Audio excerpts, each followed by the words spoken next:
For Comedy Hype News, I'm Jay Will. This past Friday night appeared to be a very interesting evening for Aries Spears.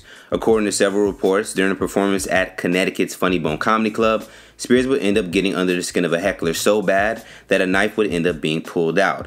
From the looks of it, the story goes, around 9 p.m. during Spears' comedy show, the heckler, now identified as Michael Perrone, age 34, started heckling Spears. The two would eventually begin going back and forth and Perrone would leave the club.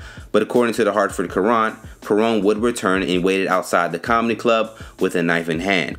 Now, an unidentified patron would go on to say that Perrone could be overheard saying, "I was gonna poke him," along with another patron saying that Perrone also uttered, "We'll see if he talks shit outside."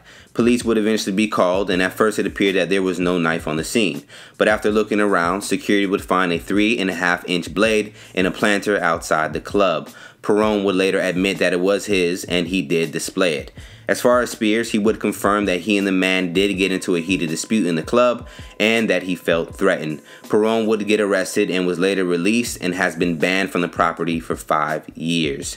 Now, this is the second notable incident in the last 5 years that put Spears in some form of danger. If you can recall, in 2017, Spears would end up getting punched several times by the co-host of Corey Holcomb's 5150 show, and from the looks of it, it also dealt with Spears getting under someone's skin. So let's talk about in the comments below. Should a comedian keep insulting someone to the point that things turn physical, or should they be more responsible on how they deal with hecklers? And for more news and comedy, head over to comedyhype.com and follow us across social media. For Comedy Hype News, I'm Jay Will.